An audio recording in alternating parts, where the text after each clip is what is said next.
Hi, my name is Mike Dillard, and this is SelfMade Man, the podcast for men who want to leave their mark on the world and create a legacy of honor, integrity, and achievement in every aspect of their lives. I'm glad you're here, and once again, it is time to forge your destiny. Today, we are joined by my good friend Jordan Harbinger to give you guys the inside scoop when it comes to starting and building a podcast. Now, why Jordan? Well, he started the Art of Charm show 10 years ago, so he's one of the earliest adopters of this medium. He's basically one of the godfathers, if you will. He knows what works and what doesn't, and as a result, his show, The Art of Charm, receives about 2 million downloads per month. And to put that into perspective, that's over 65,000 downloads per day. So, if you have thought about starting a podcast for your business, this episode is an absolute must listen. Jordan and I are going to talk about everything from show format and length to branding to monetization, production quality, and everything in between. So I started the SelfMade Man show about a year and a half ago, and the experience has been such a pleasant surprise. The amount of positive feedback that we get on a daily basis has just been awesome, and the guests that I've met and the knowledge that has been produced during this process has honestly been mind-boggling to me. So one, thank you for listening, and two, thank you for sharing the show with others. We haven't advertised it at all. This has all been word of mouth growth, and it's all been based on the value that you've received. So thank you for that. With that being said, I have a favor to ask you. I would be extremely grateful if you would head over to mikedillard.com/blog and leave some feedback for me in the comments section of this episode. And specifically, I'd love to know two things. First, why you listen to the show. What do you like best? Why are you here? Why do you guys listen to episode after episode after episode? And second, what can we do better? How would you like to see the show improved in any way at all? So thank you so much. And without further ado, here is Jordan Harbinger. Hey, welcome back, everybody. And today we have one of our very first repeat guests here on the show. We're about a year and a half in, and we are joined by Mr. Jordan Harbinger from back in the early days of this podcast. Gosh, Jordan, I think you were probably one of the first 10 or 15 guests we ever had on the show. So super excited to have you back. I'm excited to be back. And it's kind of fun especially because I remember vaguely the first time that we did the show. I don't know what was going on that day, but I had a bug up my ass somehow. And so I'm thankful for the redo that we got right now. I'm thankful for the mulligan and to be back with a totally different impression for your audience. I don't know what, I was thinking about it today and I thought, what was going on that day? I just remember it was something. And so I'm glad to be kind of back in action, especially now that we've been in the same circles for so long. I know you a little bit better. You know me a little bit better, and we're not just weird Skype profile pictures. right. Each other. Yeah, no, absolutely. And I've enjoyed getting to know you guys better, as well, and learning more about you. So it's been cool to come around, and here we are, basically a year later. So yeah. I thought we would cover, last time we talked about networking and your skill set at that and how you've been teaching men how to do that, for the last decade or so. And today I thought it'd be really interesting to dive into the basics of how you've built up the Art of Charm podcast, one of the most popular podcasts in the world. And if you could share some stats on that, that'd be great. And then dive into the topic of, expanding that into a larger media company, which is something that I'm trying to frankly map out right now for SelfMade Man in the coming years. So, take us back a little bit, just 2-minute intro or review, if you will, on when you started the Art of Charm, what it's doing today, and what advice you would have for those who are thinking about starting a show. Sure. Yeah. The Art of Charm right now, as it stands, I don't know, we're on episode, 550 or something crazy like that. Been doing it for, as of December 2016, it'll be 10 years, which is an eternity in any internet business, I would imagine, of any kind. And now we're getting around, 2.5 million downloads per month. And altogether, it's hard to say because we kind of started before podcast statistics existed. So we don't really know. I would assume over all time, it's probably been like 80 million downloads, maybe a little bit less. Hard to say. So that's a lot of people impacted. And we typically interview high performers and really cool, interesting folks and get them to teach something to our audience. So in that way, it's not unlike what you're doing here at SelfMade Man as well. Yeah, absolutely. And so, looking past the innate advantage that comes with being, one of the first in a new form of media or niche or whatever it may be. And you look out and you're looking at podcasts today, or if you were going to give some advice to someone who was about to start one, where would you begin?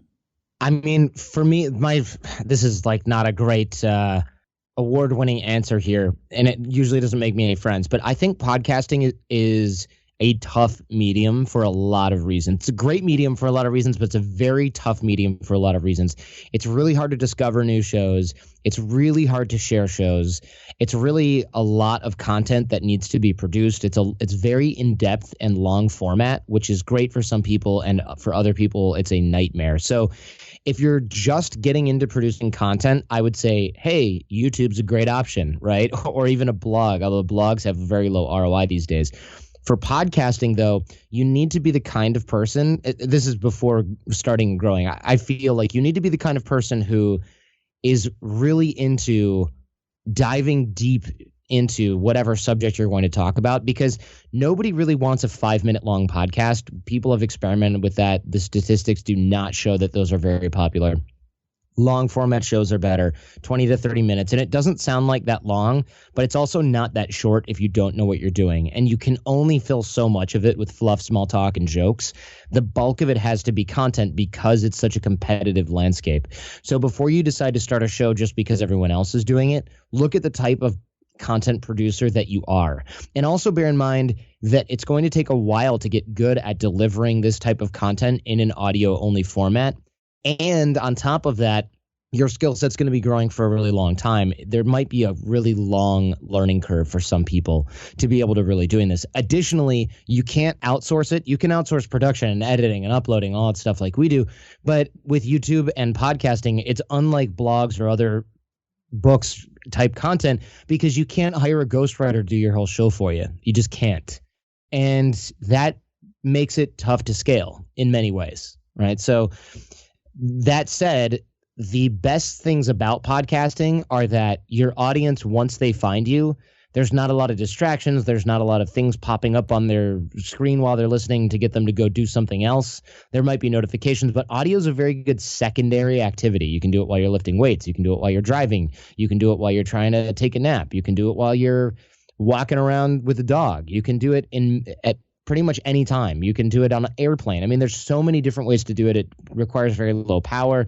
The gear you need to consume it is really cheap. You don't have to be online to consume it. So there's a lot of really, really good benefit to that. And additionally, people who listen to shows for longer periods of time, and I'm sure you've experienced this as well, Mike, they get into the conversation and they feel that they are a part of it. So there are certain fans where every episode they're commenting on it, and not on our blog or whatever. They're writing me emails, notes. Hey, it's Marlene again. I just wanted to say I felt this way about this, or hey, you've done better on that, or hey, I really like this guy. Here's this other person.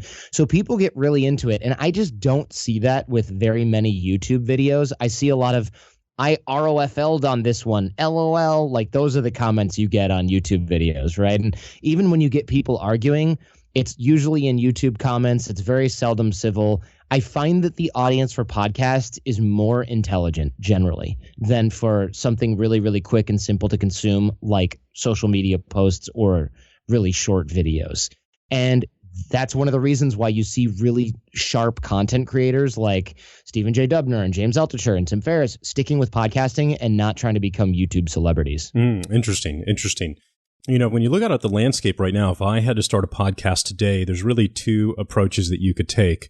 The first is I want the podcast to be at the center of my brand and my universe, and it's my primary, channel for communication, which, is essentially what Lewis has done, with School of Greatness over the last few years, where the podcast is like Lewis's brand and business. And that would be unbelievably difficult to break into today because it's such a saturated market. And there's only so many things you can do on a podcast to differentiate yourself. One of the primary ways to do that is trying to ever, escalate in the credibility or famous level, of your guests that you have on or whatever to try and stand out. But that, starting from the ground floor is next to impossible for most people. The other way that I would suggest is to do what I've done, which is to not use the podcast to necessarily grow my audience or my reach, it's to serve the existing audience that I have that come from my other marketing channels, to build a relationship with them, build rapport, deliver value and content and things like that. So what are your thoughts on that? Yeah, I think it's very tough to start now and start from scratch, but bear in mind that it's still probably kind of early when it comes to podcasting. Podcasting is super trendy and it is very saturated. However, there's always room for good stuff. And that's why I'm on the one hand saying, oh, don't start another podcast. And I agree with this Ryan Holiday piece where he'd mentioned me earlier that says, for the love of God, don't start another podcast. I agree with that in so many ways. However, the people that won't listen and shouldn't listen are going to be the folks who go, well, I've written 3 books and I have so much to say and this looks like a lot of fun and I've already got this existing fan base, so why not start a podcast? Go for it. You're serving an audience that exists already. You're not going, hey, Jordan, if I have you on my show, can you email it to your people so that I have an audience? And same with you, Mike, can I email it out? Because you're just piggybacking and you're not creating anything unique much of the time if you're just asking us what my favorite book is and what my favorite SaaS stuff is. There's nothing that unique about it. So if you're a content creator and you're willing to do this even if no one is listening, then by all means do it. Buy a cheap USB microphone, sit in your basement a couple hours a week and talk about books you're reading and whatnot, and just don't worry about promotion, because that'll be the litmus test. If you're not worried about promotion and you don't do that much of it in the beginning because you're just focusing on the product, if you still enjoy what you're doing, then by all means start a show and then after a while start promoting it. But if you're just thinking, how quickly can I get this to where there's ROI for my time? I think podcasting is a terrible idea for those people. Agreed. Because Absolutely agreed. The idea that you're going to get ROI for your time in under a few years, and even then the ROI is going to be very minimal. Like, I assume like you're not doing this show because you want to pay your bills with the advertising revenue that you're getting from the show. I don't make a dime, and I've never even had an ad on it because for that reason, right? Like you can tell us here, because I don't remember the number, what the average CPM is, per 1,000 downloads. Market wide, it's about $25+ Okay, so content creator. So I do about 100,000 downloads a month, right under that. I think last month we ended at like 96,000. So how much ad revenue would my show bring in at 100,000 downloads a month? Per how many are you getting per episode? Because that's what they actually pay for, not the monthly downloads, right? Because you're not monetizing a lot of the back catalog. So each new episode after 4 to 6 weeks is the number that you would need, and then you divide that by 1,000 and you multiply that times 25, and that's basically what you'd get. Does that make sense? So let's forget, like, you might not have that number off the top of your head, but let's say you're getting 10,000 downloads per episode, which is like decent. I mean, that's like a respectable podcast. You divide that by 1,000, so you've got 10, and then you multiply that times 25, and you've got $250. So, awesome, right? Right? So 10,000 people, which is like the size of, if you go to Tony Robbins or something like that, right, at the SAP Center here in San Jose, which was last weekend, there's 10,000 people in there. So if you're on stage like Tony Robbins talking to all those people, you get $250. Yeah. That's what you would get from MeUndies or HostGator or whatever for sponsoring an episode of that size. Right. And maybe they would buy 2 or 3 to see if you could actually sell. So, and then I do 1 show a week, so 4 months. So basically, I'm looking at $1,000 in revenue a month. You sold out all of your ad inventory, and you had 1 ad per show. So right, people ask me all the time, Mike, can I advertise on your show? Can I do whatever? I'm like, no, because 1, that money doesn't move the needle for me at all, and then 2, now I've just got to put a bunch of crappy ads in my show. So, I absolutely agree with you. This, unless you're doing the kind of volume that you guys are doing, there's no money in this. The real value is what you can bring to your audience from a value perspective, how you can serve them. And in that regard, this podcast has been the best thing that I've ever done. The amount of feedback that I get, the comments, the amount of goodwill that this has produced with my audience over the last year and a half has really been unprecedented. And it's also been unbelievably valuable to use in order to network, to meet others like yourself and all of the other guests that I've had on the show, and get an opportunity to meet Damon John and Tony Robbins and Mike Rowe and people whom I would never meet otherwise. I now have a connection with because of the podcast. So, yeah, it's the networking and the outreach is second to none. And that's a great reason to do it. The other reason that I don't I don't bring that up a lot, the access thing, because I think it creates a false sense of expectation from a few angles. Most people who start shows are not going to call Tony Robbins anytime soon. You have friends that know those people, and you have a show that you've been doing for a while, and you have other platforms and a respectable business that you've also been running for quite some time as well. And so it's very important to note that. And I think a lot of folks think like, wow, I'm going to be able to hang out with Damon John. If you're lucky, you'll get a Skype conversation with those people. Most of the time, you actually won't get any reply. You'll spend your time chasing them. They won't remember you. So like, I don't want to create this false sense of expectation where it's like, oh, I had this guy on my podcast, so now I'm going to go fly to Orlando with Tony Robbins on his jet. It's just not. It's not happening, right? It's great access and it's great goodwill, but it takes so long for you to build up that cachet. You happen to be really good at it, right? You happen to be really good at using your connections to get people to introduce you to people, and then ... you get great guests on your show. But that is not the usual way that this happens. It can take people years and years and years before they can even get mid-level, high-level quote unquote internet celebrities to do their program. And that's only provided that you still got your audience and you're still swinging, right? Yeah, no, absolutely. And that would be, I guess, my final tip for those listening. And I made this commitment when I was first getting started as well, after talking to Lewis on the phone about his show and getting some advice and tips. It's basically, unless you're willing to do this consistently every single week for 2 to 3 years, don't even bother starting. That's how long it took him to reach an inflection point where his show started to take off. Same here, essentially a year and a half in now. So big time commitment. I agree with that. I think it's not a quick turn. It's just really, really, really not a quick turnaround. There's just not anything that says do this and you'll get a reward tomorrow. And that's tough for most people. However, it is like investing money. You can throw some money into some crazy quick tech startup thing and you can hit it, but you're probably not going to. You're probably not going to hit the unicorn. You're probably going to lose a lot of dough. And that's fine if you're willing to pay that price to learn how to invest. Most people are not. And so this is a good platform for people who are willing to start slow, but I wouldn't say make it your only platform. I certainly wouldn't try to brand yourself as the podcast guy, because think about this. And this is my mic drop point when I tell people to do YouTube instead of podcasting and they look at me askance.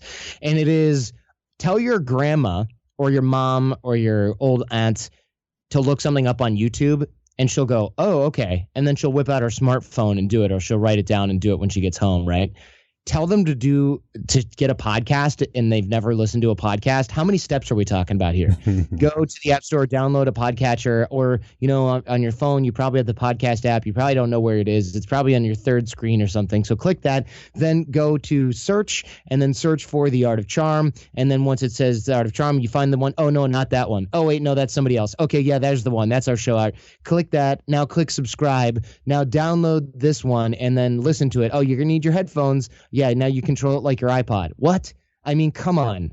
YouTube has like 2 steps, right? Go to youtube.com, search, and then I guess click play for step 3. Podcasting, I mean, we're in the double digits now, probably, as far as steps are concerned, or darn close. And that barrier is there.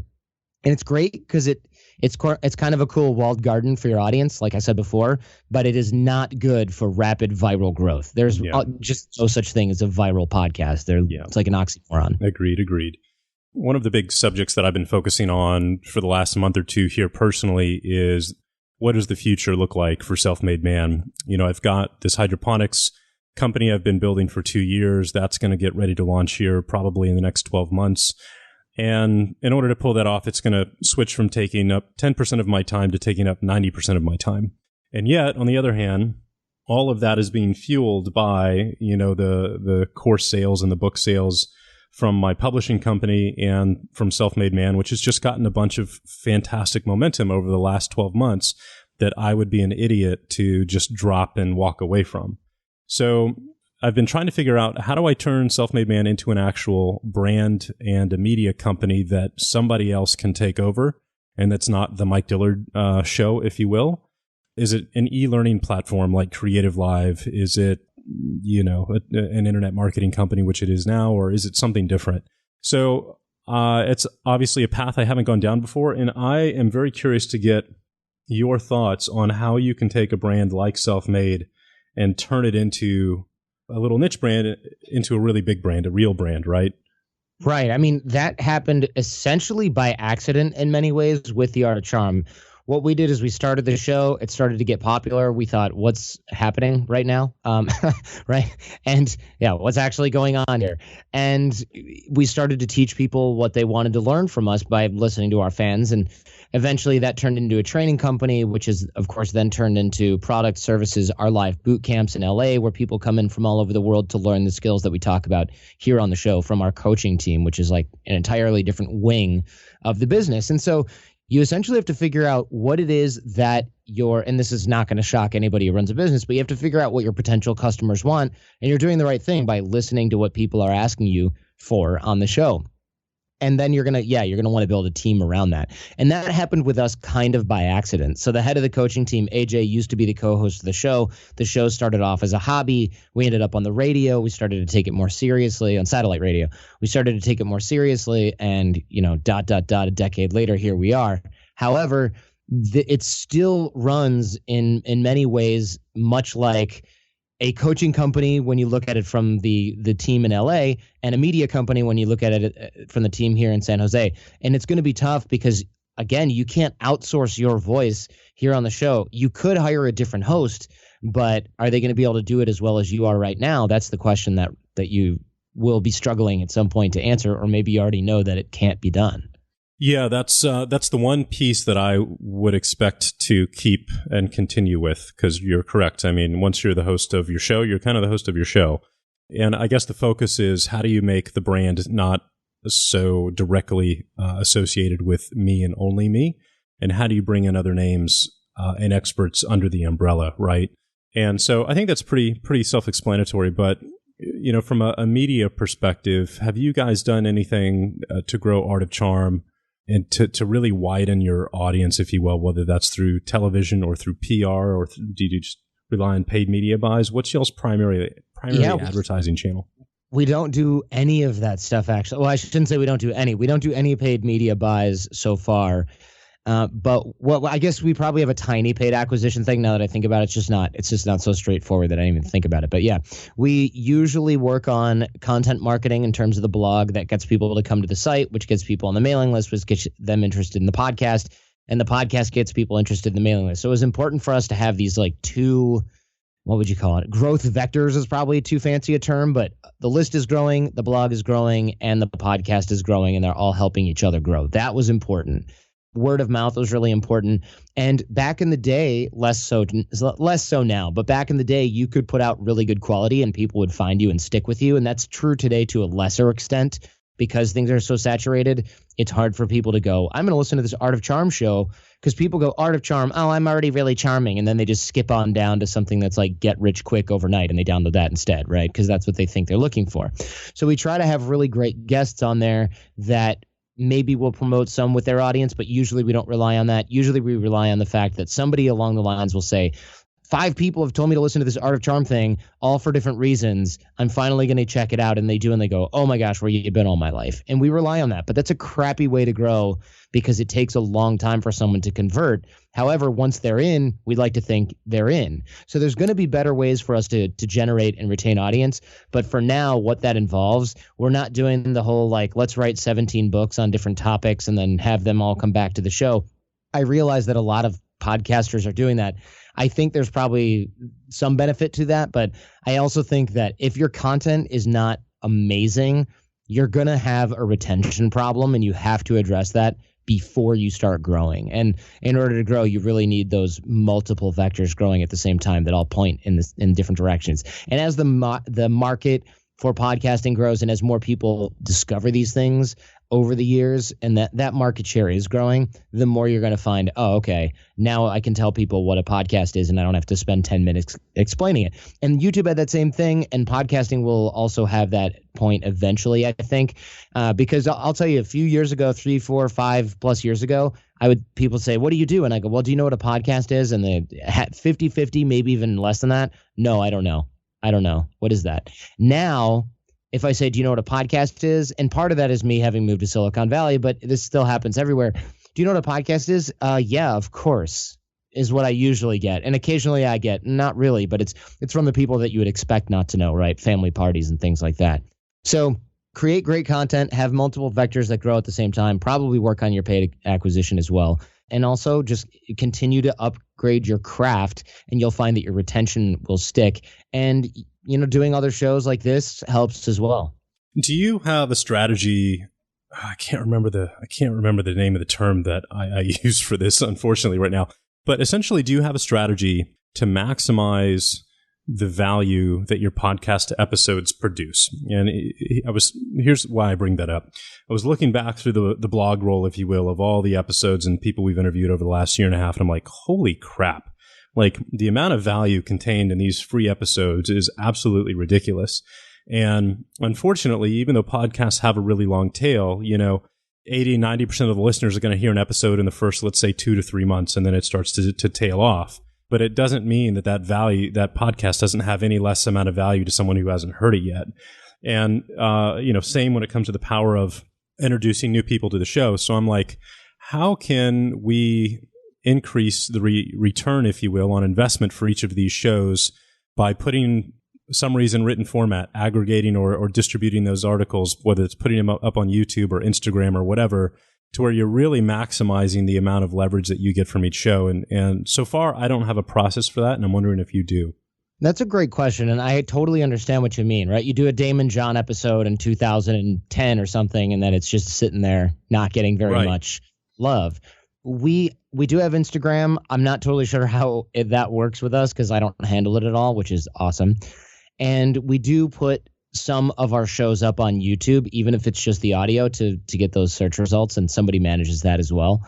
And we also have a best of page, which has some of those top episodes, and that's, of course, managed by the team, so that people who are just starting can go, oh, there's a Damon John episode, and then you can skip ahead 18 months. Oh, here's a cool episode with Larry King and Gary Vee and Penn Jillette from Penn and Teller, and oh, here's a cool one with Tony Hawk, right? So those are all in one place, and by the time they listen to those, if they're not thinking, well, shoot, I should probably listen to the rest of these, then we've done something wrong, or they're just kind of an airhead and they don't realize when there's smoke, there's fire, right? So I think for us, having those top episodes available on a separate page was huge. Having them cycle through social media does help. I used to think that was the biggest waste, but now that we've got it kind of automated, somebody will post something from a year ago and people go, oh, this is awesome. I just listened to this. This was amazing. It's just what I needed. And I'm thinking, oh, good. These are actually working. I didn't even realize that, right? So it's kind of nice to see that stuff get dug up. The only hard part is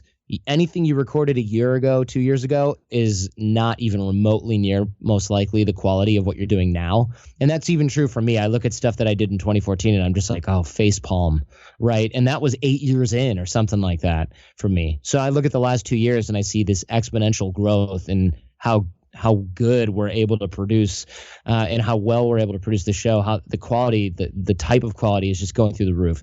And so it starts to become a little embarrassing to share things that are too old. So you want to make sure that you don't have stuff that's really old being cycled, and you want to make sure that you're not just cycling every episode over and over. I see that a lot where people are just cycling everything, and including the stuff that doesn't hit. You want to cycle your most popular stuff, and that should go without saying, but I think it's really tempting to just dump a bunch of crap in buffer and then just never look at it again, and I don't think that you should do that. Yeah, absolutely agreed. A couple of weeks ago, I don't follow vloggers. I watch Casey Neistat every day, and that's about it. I love Casey's work, but I saw a documentary that came out by Shay Carl called Vlogumentary, and it was on YouTube. Great documentary on the whole vlogging phenomena. And one of the things that he did when he was first getting started is he helped create, for lack of a better term, a syndicate of YouTube vloggers years ago under a company name called Maker Studios. Now, I don't know the details of how it ran or how it worked, other than the fact that the point of it was it's a group of vloggers who like each other and who would support each other and promote each other's channels and have a lot of collaboration, if you will. So that company last year or two sold to Disney for $500 million. So I'm wondering if you have ever utilized, the power of a syndicate as well with other podcasters, or if you've ever thought about implementing something similar. Yeah, I mean, I'm on a network, Podcast One, and we do a lot of cross promo, which is why you'll hear ads for The Art of Charm on Adam Carolla, Stone Cold Steve Austin, all the way to Real Housewives and whoever else is on their Bulletproof Radio. We do advertise for each other, and it's super beneficial for that. Yeah, Okay. there's no getting it. Yeah, so could you fill me in on that? Because it's something that, again, I know exists, but I've never looked into or pursued. How do you get into a group like that? What are the expectations and all that good stuff? Sure. So essentially, you have a certain amount of show traffic. I'm happy to introduce you to different networks and things like that. They do sell the ads for you. You have to be willing to do that because that's how they make money. Mm-hmm. Otherwise, it's not for them. And then they take a certain percentage, which for me is fine because I'm not trying to pay my rent with podcast ads. I don't care. They're an afterthought, and I only do stuff that's good for my fan base. I turn down lots of money, and I use the rest of it that comes in to pay for my production team and things like that, so that the podcast is ROI positive, aside from the products and services that it actually sells.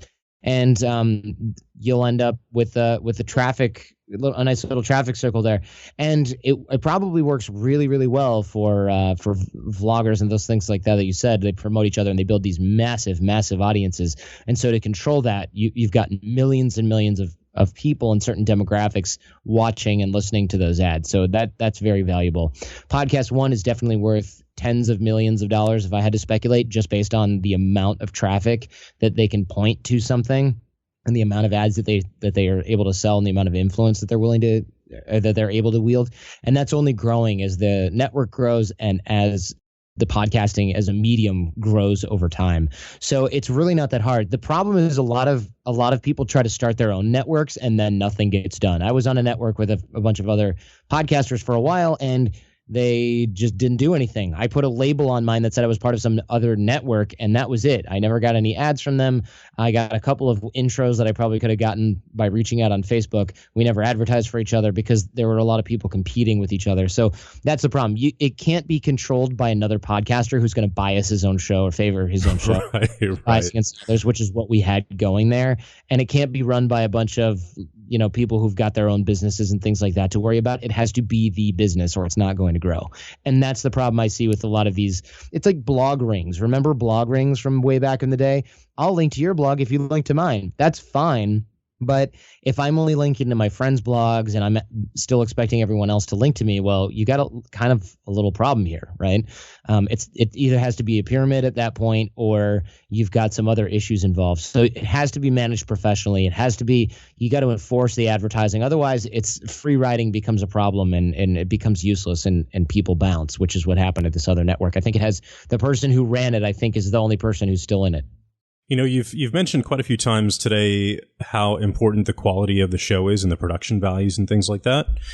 And I'm wondering what your take is on like a show, let's say like Tim Ferriss, right? Where for the most part, Tim shows are just Tim doing somewhat of an awkward but well, thought out intro, and then that's pretty much it. Some good lined up questions that he's come up with beforehand, but no real production values, whatsoever, other than some minor editing.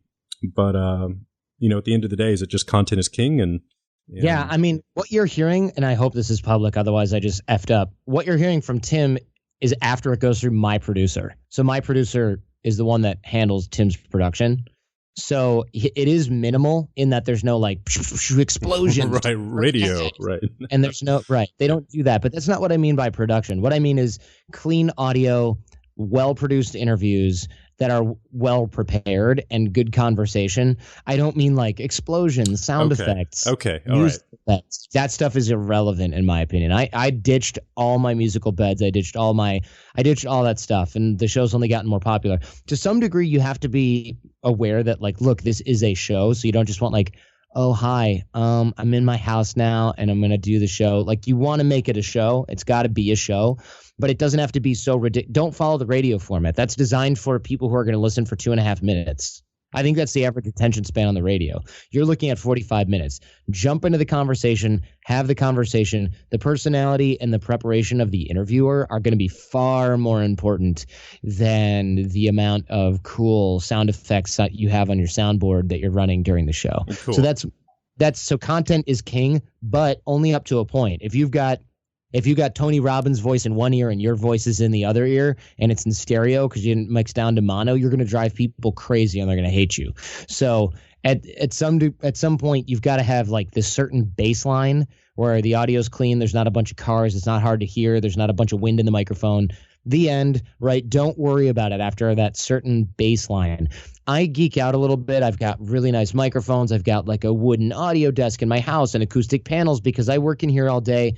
I'm doing a lot of shows every week. I'm doing hours and hours and hours of interviews, either being on them or going on them. But you don't have to have that. You can have a couple portable recorders and a couple decent microphones to use with those, and you're good. The problem is that you really have to control the environment. The environment is much more important than any fancy gear you have. You could be using a laptop and even record off that keyboard mic if you had a really acoustic, if you had some panels in a room and the acoustics were really good, you could probably get away with something like that, just as guys like Tim and I will plug in a couple lavaliers into a Zoom recorder and sit down and do something. The difference is we're recording that in a recording studio that has nice isolation, and then we run it through $2,000 worth of software with a professional engineer at the helm, knowing what he's doing and removing weird frequencies like the bus outside that goes by every 15 minutes. So the stuff you're hearing from people who think like, oh, I'm just going to record this and send it out. They're recording it and sending it out, but they're running it through $500+ of production before that. And they either don't listen to the final product because it takes a lot of time to do that, or they don't really know how much is actually getting cleaned up. So when you listen to shows like Tim, when you listen to shows like The Art of Charm, it's not just off the cuff and then we upload it to iTunes. It goes through a pretty good set. It goes through multiple pairs of hands and then gets uploaded by another member of the team. Yeah, great points of clarification on that. One last piece when it comes to your process is, what do you do? What does it look like when you're getting ready or prepared to interview someone? I read their book. I go through all of their articles online. I shouldn't say all their articles online. That's ridiculous. They might have thousands of articles. I go through the main articles online that are probably not written by them. Like if they're on Slate or The Atlantic or something with CNN, I'll read those. I will also look at any TED Talk or any large lecture they've done. I don't want every little thing they've done at every General Assembly course with 20 people watching. But I'll look for TEDx. I'll go on Wikipedia. I will look at book reviews, things like that. And I make the key is, though, if you just read the book, you're prepped more than 99.9% of podcasters. Most people who are doing an interview, even professional hosts on television and radio, they don't read the book. They get a set of talking points, and that's why their interviews are generic and boring. The more prepared you are, the more prep you put into it, the better that interview is going to be, as long as you don't get bogged down in the information. So I'm reading the whole book. I'm taking copious notes, and I go through the notes before the interview, and I make sure that I'm ready to talk to that person about a variety of different things. And I also solicit questions from Art of Charm program graduates who've been listening to the show for a few years because they know the brand, they know what they want to know, and they want to know what they would ask.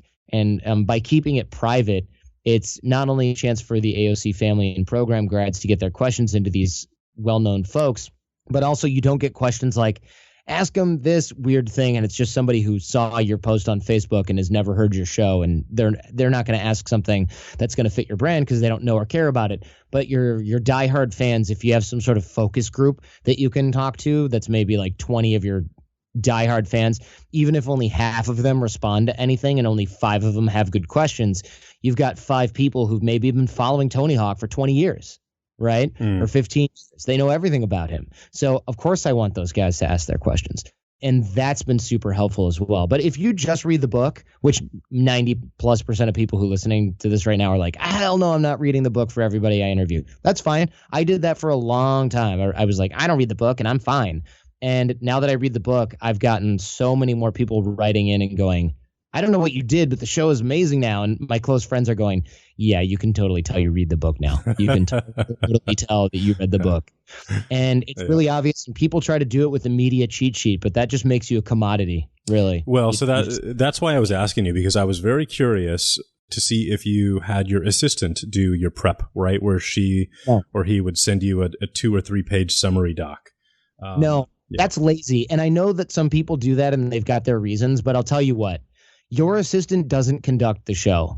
So when your assistant does the prep and sends you a summary doc, I don't need a summary of what happened in the book. I know that how to win friends and influence people is about getting people to like you. What I want to know, and the things that I'm writing down are so much more niche. And I'm sorry, but somebody making $20 an hour in Montana who's just reading the book and then summarizing it in a document, that's not going to do it. And I know some people do that and they think they're getting away with it, just as I thought I was getting away with it for 8 years. But I'll tell you this, people who think they're getting away with a lack of prep, they're just showing that they don't realize what their show looks like. And I know some of the people that do this, and to me, it is very obvious that they are totally unprepared and they're winging it. And I know that when they turn off the microphone, they go, "Oh man, that was so good. Nobody has any clue that I'm just, but we know.